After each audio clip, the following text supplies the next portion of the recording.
I bet you didn't know that by the time you're 80 years old, your muscle mass has probably already shrunk by half from when you were younger. Sarcopenia is a terrible disease that steals the independence of millions of people around the world. It affects more than 50 million seniors.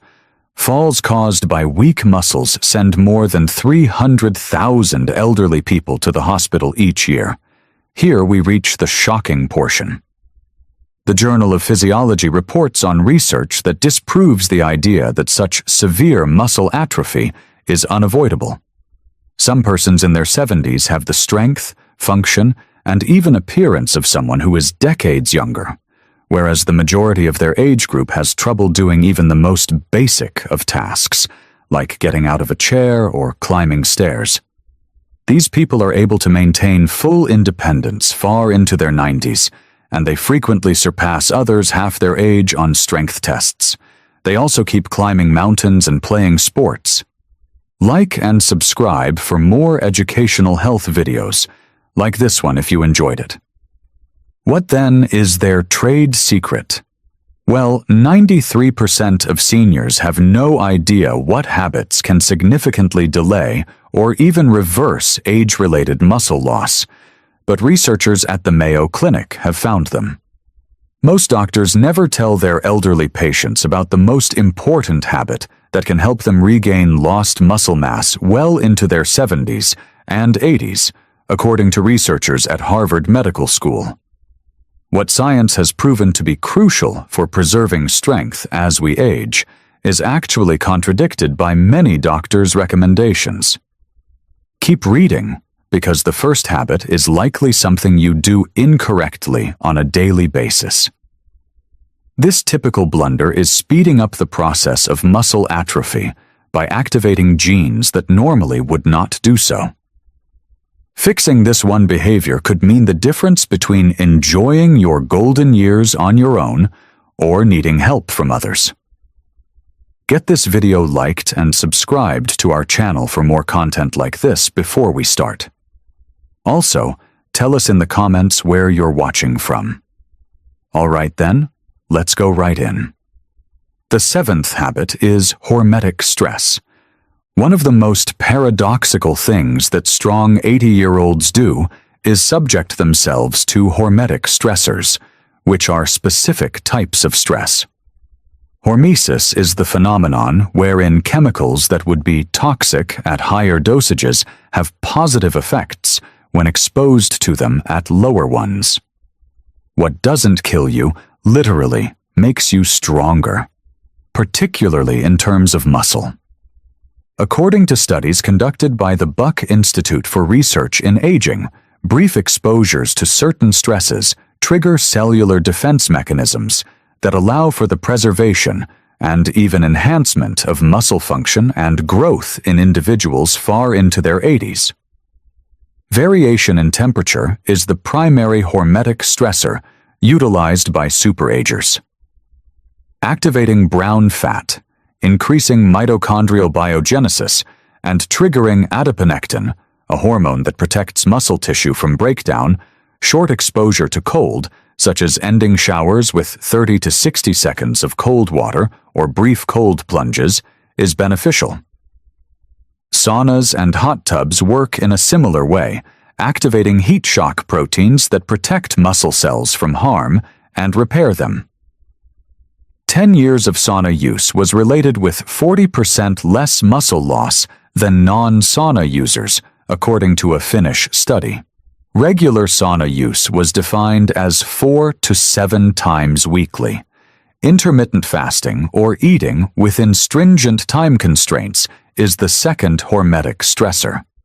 In order to increase muscle quality and stimulate autophagy, the cellular cleansing process, superagers restrict their food consumption to a narrow window of 8 to 10 hours each day. Without causing weight loss, this technique improves mitochondrial activity in muscles by as much as 10% in as little as 12 weeks, according to research from the Salk Institute. Muscle contractions, although transient and powerful, constitute the third hormetic stressor. Overcoming isometrics, in which superagers repeatedly push or pull stationary objects to their limits for 5 to 10 seconds at full speed, is a common kind of exercise. These short yet forceful contractions communicate with muscle cells to keep them large and active without putting too much strain on the joints. The sporadic character of these stresses is what gives them their potency. They need to be short and followed by plenty of time to recover.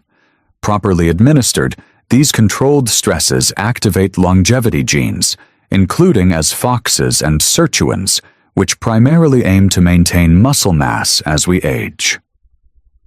Try to ease into these habits little by little until you develop a tolerance. You don't want to overwhelm your system. Gentle, helpful stress is what you're aiming for.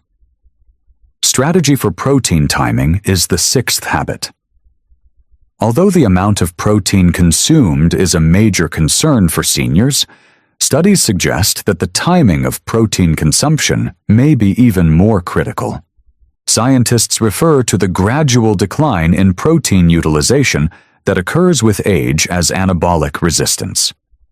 Research in the Journal of Nutrition indicated that, contrary to popular belief, seniors should not consume all of their protein at once, but rather spread it out throughout the day. Now we get to the important portion. A window of opportunity for protein synthesis occurs in your muscles approximately 3 to 4 hours following each meal. The majority of seniors make the mistake of getting all their protein at supper, which means they aren't getting enough protein throughout the day to develop muscle. The best method to use? Spread out your meals throughout the day and try to get 25 to 30 grams of high-quality protein at each one. So instead of having cereal or toast for morning, try eating eggs, Greek yogurt, or a protein smoothie. Lean meats, fish, dairy, or vegetarian protein sources like lentils and beans should maintain this trend during lunch and dinner. When compared to consuming the same quantity of protein concentrated in fewer meals, this scheduling technique alone can enhance muscle protein synthesis by as much as 25%. In a 12-week study conducted by the University of Texas, participants who adhered to this method managed to grow an average of 1.2 pounds of muscle without altering any other aspect of their lifestyle. If you want your muscles to develop stronger or keep wasting away, it's not enough to simply eat protein. When you eat it also makes a difference. Number 5. Habit. Optimization of vitamin D levels. Did you know that the so-called muscle vitamin is lacking in more than 80% of the elderly population? The quiet killer of strength, vitamin D insufficiency, is rampant among the elderly. Allow me to explain. Nourishing your bones isn't the only need for vitamin D. Scientists at Harvard University found that vitamin D activates the genes that are involved in building and synthesizing muscle. In order to develop and maintain muscle mass, your cells contain vitamin D receptors that, when triggered, set in motion processes. Surprisingly, a pioneering study in JAMA Internal Medicine indicated that elderly people whose vitamin D levels were excellent had 25% greater muscle strength than those whose levels were inadequate. Additionally, they exhibited markedly improved reaction time, coordination, and balance, all of which play an essential role in avoiding falls. Vitamin D deficiency is defined as levels below 20 nanograms per milliliter, while superagers, who seem to age without aging, nearly always have ideal levels above 40 nanograms per milliliter. Which vitamin D supplementation strategies work best? Although sun exposure is beneficial, it loses some of its efficacy as we get older. This is due to the fact that our skin's vitamin D production decreases by 50% from 20 to 65 years of age when exposed to sunshine. The typical daily requirement of 600 international units is very inadequate, but supplementation is necessary for the majority of seniors. Although this should be customized based on blood testing, research indicates that the majority of seniors require 2,000 to 4,000 international units per day to achieve appropriate levels.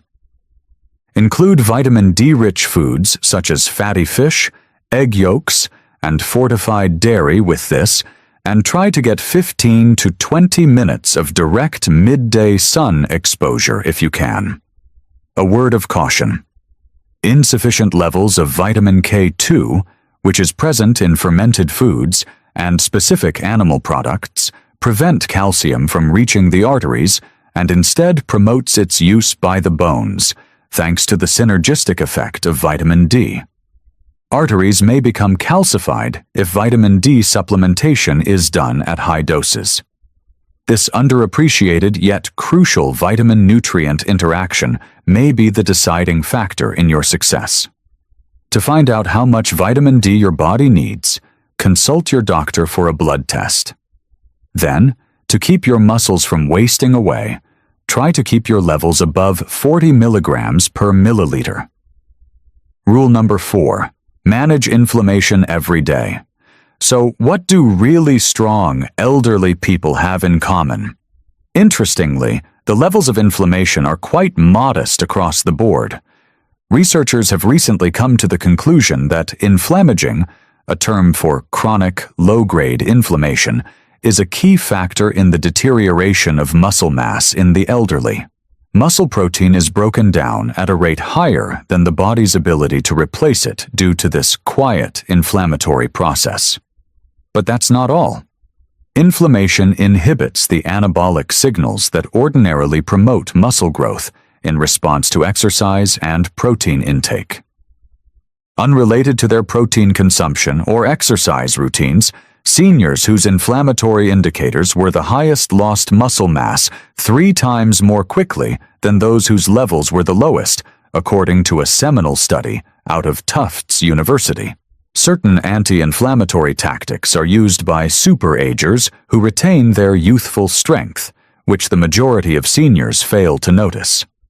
Their first priority is having a good night's sleep, which they achieve by going to bed at the same time every night and sleeping in a totally dark room.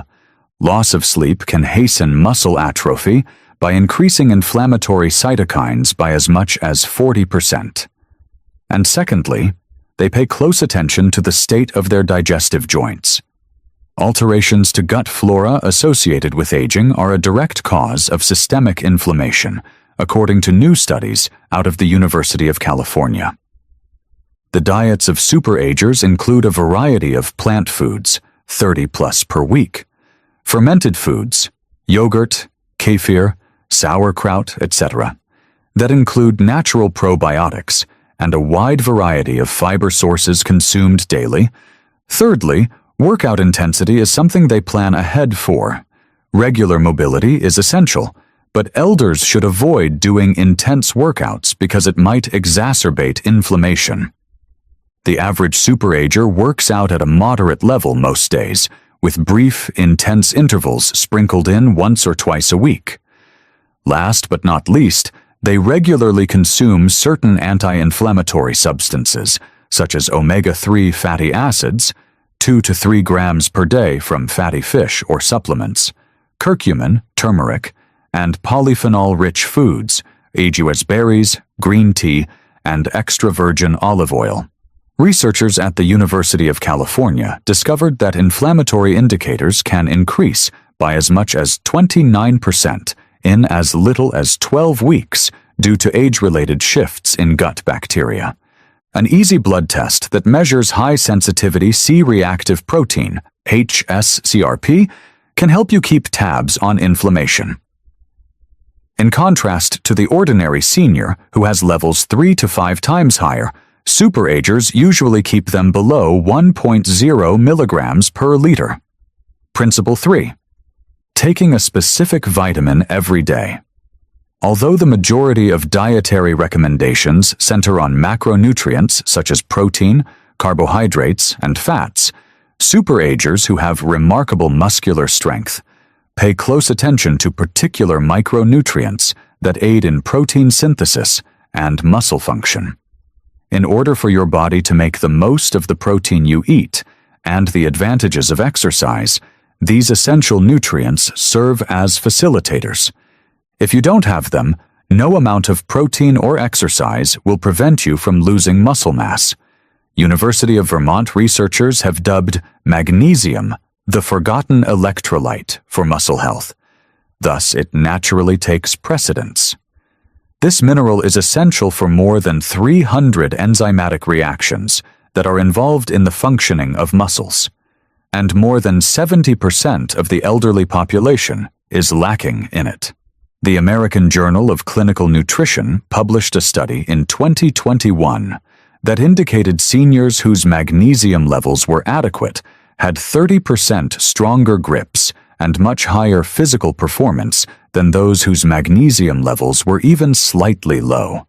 In addition to supplementing with magnesium in highly bioavailable forms like glycinate or threonate, superagers usually eat foods that are rich in magnesium on a daily basis, such as dark leafy greens, nuts, seeds, and dark chocolate. Creatine comes next. It's not reserved for novice bodybuilders. Compared to strength training alone, creatine supplementation considerably improved older adults' muscle mass, strength, and cognitive function. McMaster University, 2015.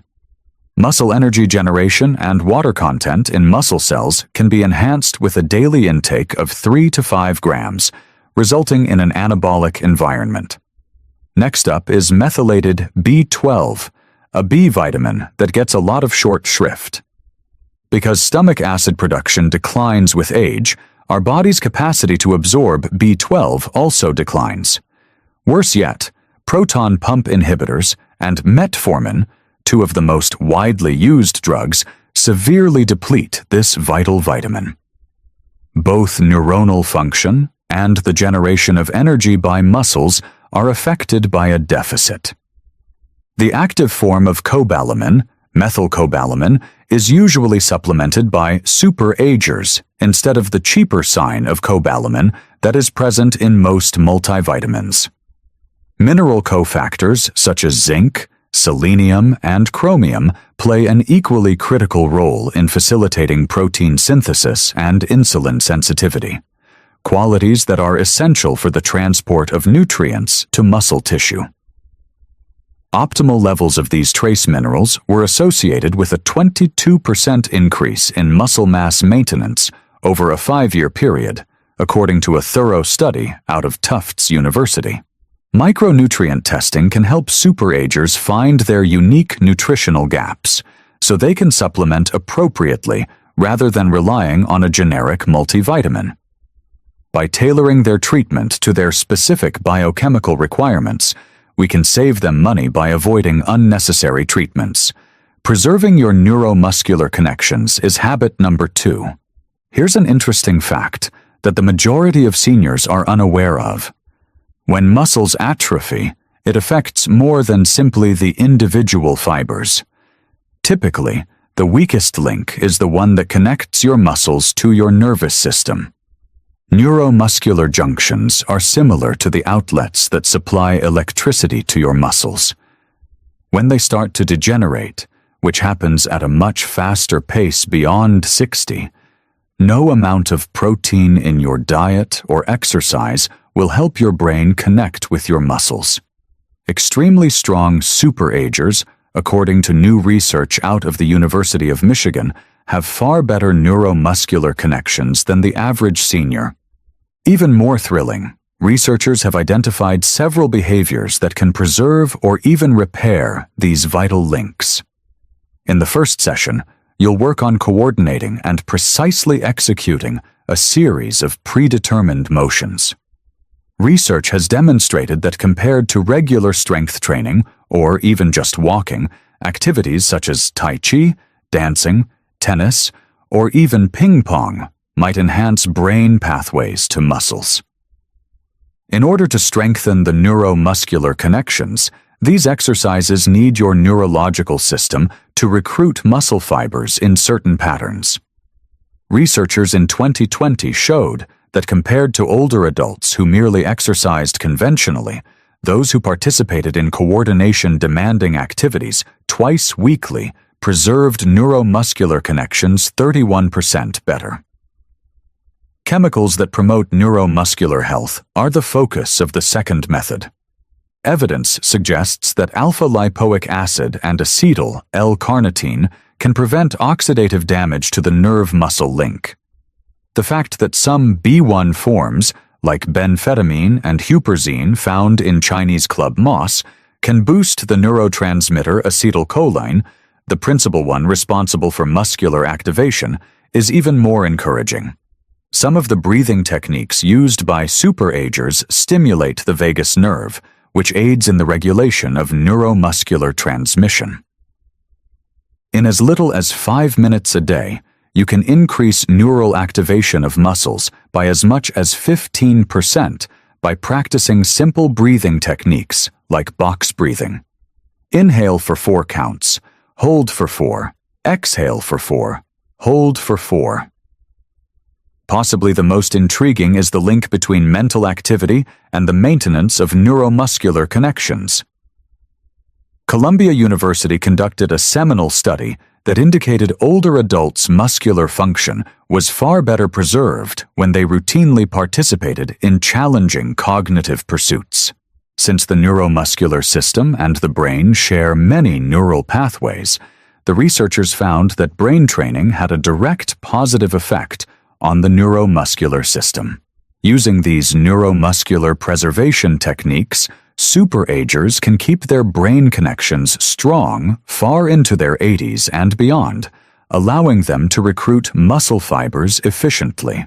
First habit: resistance exercise that builds over time. The most crucial habit that distinguishes exceptionally strong 80-year-olds from their counterparts is the one that experts at Tufts University deemed the most powerful anti-aging drug ever found. We have arrived at this habit: resistance training that builds upon itself, but not in the manner that the majority of seniors do it. By using targeted resistance training programs, the superagers whose strength levels defy their real age fight the biological processes of muscle atrophy. Most elders never learn this fundamental truth. Your muscles function according to the use it or lose it principle, with a crucial exception. In order to maintain them, you must gradually challenge them. Keeping up with the same modest weights week after week, going for a walk, or doing water aerobics won't be adequate to keep muscle mass over the age of 60. How is the method used by superagers unique? To begin, the emphasis is on intensity, not duration. 2 weeks of high-intensity resistance training to the point of failure resulted in greater muscle gain for seniors compared to 5 weeks of moderate-intensity exercise, according to research out of McMaster University. The most important thing is to get to the point where you can't do another repeat with proper form, what exercise physiologists term transient muscle failure. This triggers protein synthesis in the muscles for as long as 72 hours after exercise by sending strong anabolic signals. Secondly, superagers put an emphasis on compound motions, which use numerous muscular groups all at once. Their mobility and joint health should be taken into consideration while designing reduced versions of squats, deadlifts, rows, pushes, and pulls. Compared to isolated actions like bicep curls or leg extensions, these motions